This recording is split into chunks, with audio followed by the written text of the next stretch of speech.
Hello beautiful booktubers, I'm Becky Bookworm and I'm here today to do my March wrap up. So March was a pretty slow reading month for me. I read 4 graphic novels and 3 books. So let's get started. We'll do the graphic novels first. The first one was Injection Volume 1 by Warren Ellis. So a government company employs 5 geniuses to basically do what they want, and they do something. They think living in the 21st century is really boring, so they decide to make it more magical. Now that starts spiralling, weird stuff starts happening, and if you fast forward into the future, the world's almost going to end, basically. So they've all gone their separate ways. Some of them hunt things down and try and stop the weird stuff happening and try and save people. Some have chosen to close themselves off from it completely. They end up contacting each other when things get steadily worse and worse and they realise something needs to be done, and they come together and they try and fight this thing that is ultimately their fault. So it is a first issue. I have to admit I did struggle to get into it a bit at first. I didn't really understand what was happening and I didn't think the characters were very likeable. However, the second half of the book it sort of got going and things started making sense a bit more. So I'm looking forward. I do have volume 2, so I am going to give that a read. So hopefully this was just setting the premise and then everything will start from volume 2 onwards. So I gave this a promising 3 out of 5. And next is Valerian Volume 1, The City of Shifting Waters, and that's by Pierre Christin. This is a French graphic novel from the 1970s. I found out about this because it is being made into a film that's coming out this year. I saw the trailer when I was seeing Logan, I think, and it looks bloody amazing. So I decided to pick this up, and sadly I was a little bit disappointed. So, like I said, this was written in the 1970s.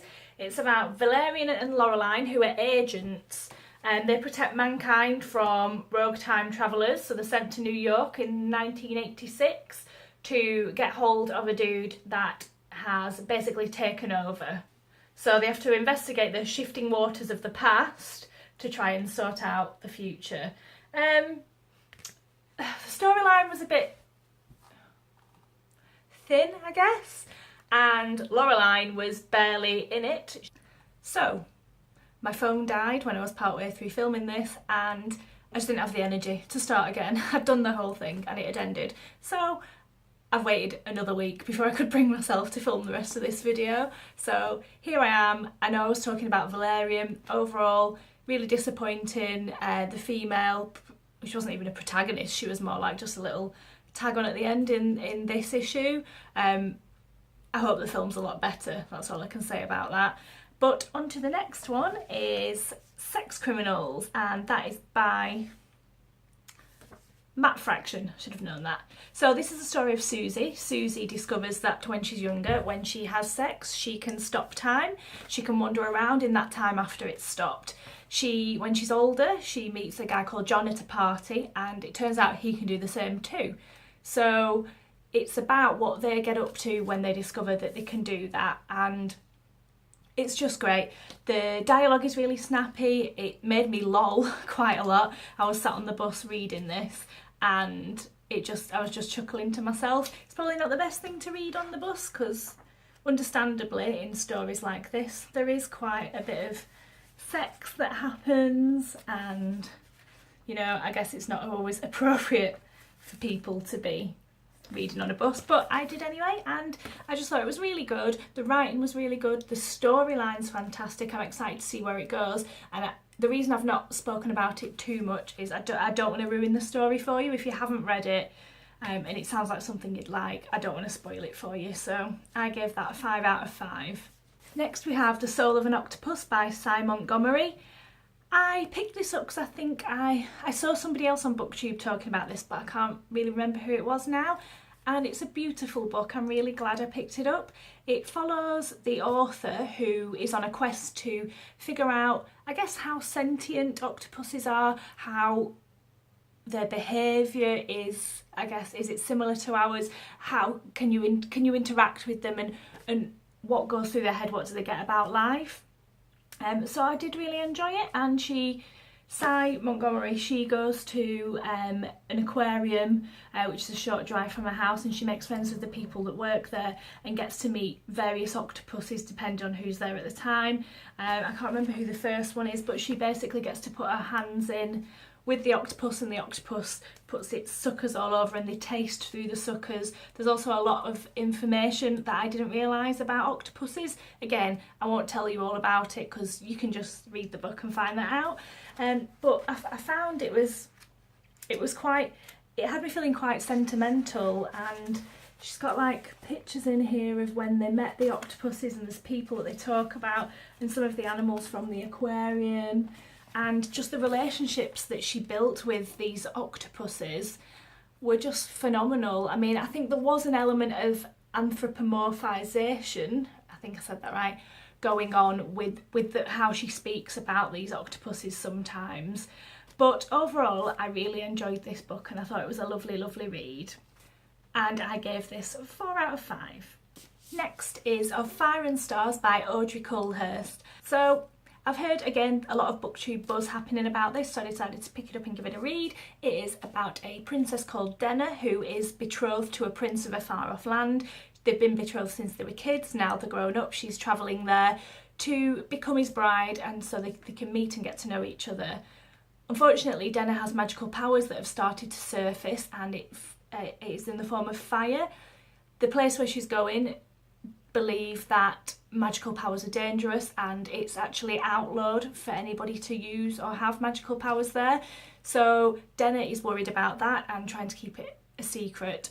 When she's there, she gets taught how to ride by Mare, who is the prince's sister, and they form a strong friendship. They get to know each other and they start spending more time together, and then they realise actually it's a little bit more than friendship that's happening, and it blossoms. And all this is happening inside a sort of snowball of conspiracy. Somebody's trying to kill the king and all this stuff's happening around it. So while it is a romance and it's about these two women who fall in love with each other, it's also about this conspiracy around it. So I did really enjoy it, and without spoiling it, I enjoyed the way that quite a lot of the relationships were built. You don't have like the evil prince, he's actually a pretty sound guy, you know, and Mare, her best friend, is an attractive bloke who she used to go out with, but they'd do anything for each other even though it's platonic friendship. So I just thought it was really enjoyable. I would have liked to have seen a bit more of the magic side of things, but that's just me, and I gave this 4 out of 5. Next up is Nine Fox Gambit by Yoon Ha Lee.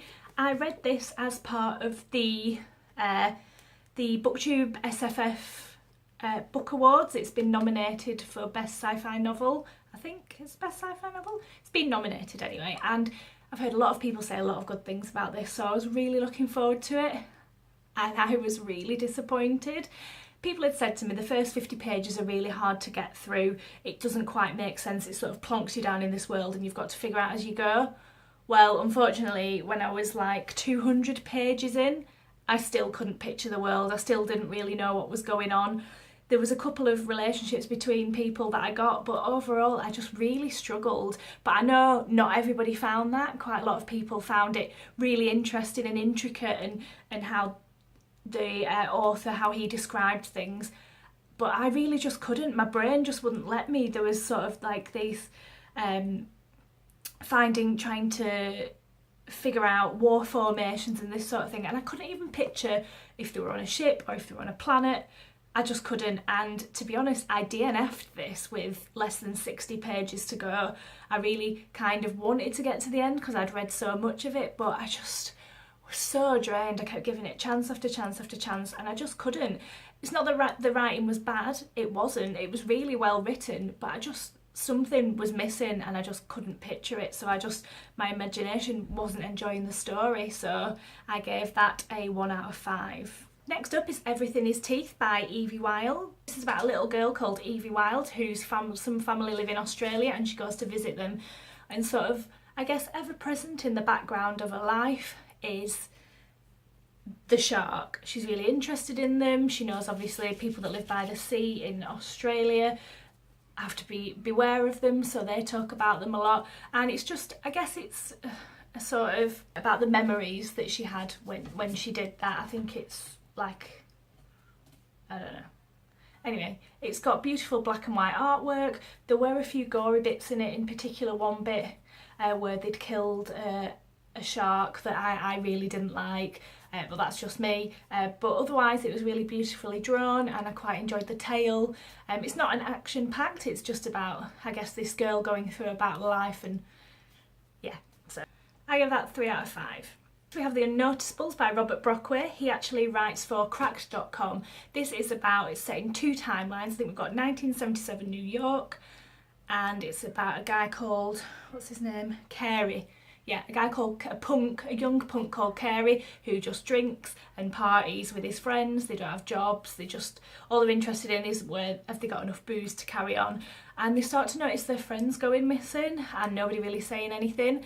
And then one day when Carey is talking to one of his friends, he goes to see a girl he's meant to be getting something off around a corner, and she's being brutally murdered by these tar monsters.